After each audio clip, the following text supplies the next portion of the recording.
एक बार की बात है, भगवान बुद्ध अपने कुछ संतों के साथ में रामपुर नामक एक गांव में प्रवचन करने के लिए जा रहे थे। तभी रास्ते में उन्हें और उनके संतों को छोटे छोटे गड्ढे खुदे हुए दिखाई दिए। उन गड्ढों को देखकर सारे संत चुप रहे, लेकिन उनमें से किसी एक संत से रहा नहीं गया और उसने भगवान बुद्ध से पूछ ही लिया कि स्वामी जी, रास्ते में इतने गड्ढे क्यों हैं, इसका क्या कारण है और किसने किए इतने गड्ढे। तभी भगवान बुद्ध ने मुस्कुराते हुए उस संत को जवाब दिया कि कोई व्यक्ति यहाँ पर पानी की तलाश में आया था और जब उसे एक जगह पानी नहीं मिला तो उसने दूसरी जगह गड्ढा खोद दिया, और जब उसे दूसरी जगह पानी नहीं मिला तो उसने तीसरी जगह गड्ढा खोद दिया, और ऐसे करते करते उसने कई सारे गड्ढे खोद दिए। अगर वो अलग अलग गड्ढे खोदने की बजाय अपनी सारी ऊर्जा एक जगह पर लगाता तो शायद उसे पानी मिल जाता।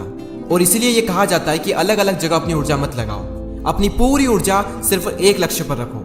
अलग अलग जगह पर ध्यान लगाओगे तो तुम्हें किसी भी जगह पर कुछ भी हासिल नहीं होगा, धोबी के कुत्ते जैसी हालत हो जाएगी, ना घर का ना घाट का। तो ये थी एक छोटी सी कहानी। अब आपको अपनी स्क्रीन पर बिल्कुल ध्यान से देखना है। यह है कोई भी प्रोजेक्ट जिसमें आपको सक्सेसफुल होना है, और यहाँ पर है सक्सेस।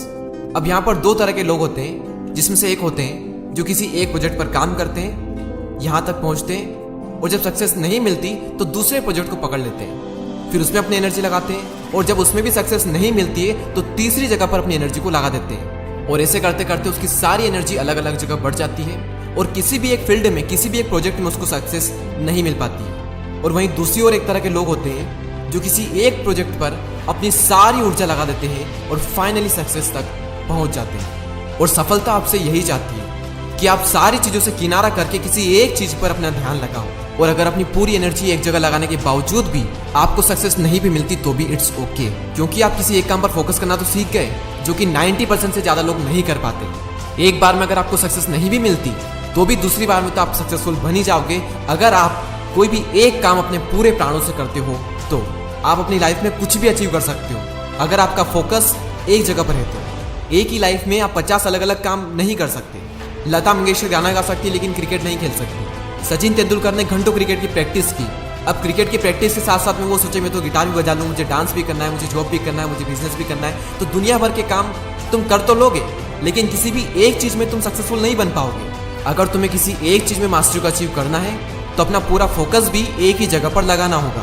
दुनिया के आधे से ज्यादा लोग सिर्फ इसलिए कुछ नहीं कर पाते क्योंकि वो सोचते हैं कि मैं ये भी कर लूँ, मैं वो भी कर लूँ, पूरी दुनिया के काम मैं ही कर लूँ। और वो पूरी दुनिया के काम कर भी लेता है, लेकिन किसी भी चीज में वो ज्यादा कुछ नहीं उखाड़ पाता।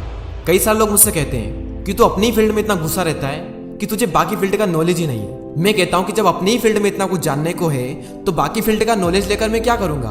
आप लाइफ में ऑलराउंडर नहीं बन सकते। आप क्रिकेट में ऑलराउंडर बन जाओ चलेगा, लेकिन लाइफ में आपको या तो बैट्समैन बनना पड़ेगा या फिर बॉलर बनना पड़ेगा। अगर बैट्समैन बनना है तो बॉलिंग छोड़ दो, और अगर बॉलर बनना है तो बैटिंग छोड़ दो। बिल गेट्स कहते हैं कि मैं अपनी जिंदगी में सिर्फ इसलिए सफल हुआ क्योंकि मैंने बहुत ही कम चीजों पर फोकस किया। तो पहले आराम से बैठकर ये सोचो कि कहाँ पर फोकस करना है, और उसके बाद उन चीजों को डिसाइड करो जहाँ पर आपको फोकस नहीं करना है, क्योंकि कई बार फोकस ना करना फोकस करने से भी ज्यादा इंपॉर्टेंट होता है। सो आई होप कि इस वीडियो का मैसेज आप समझ चुके हैं।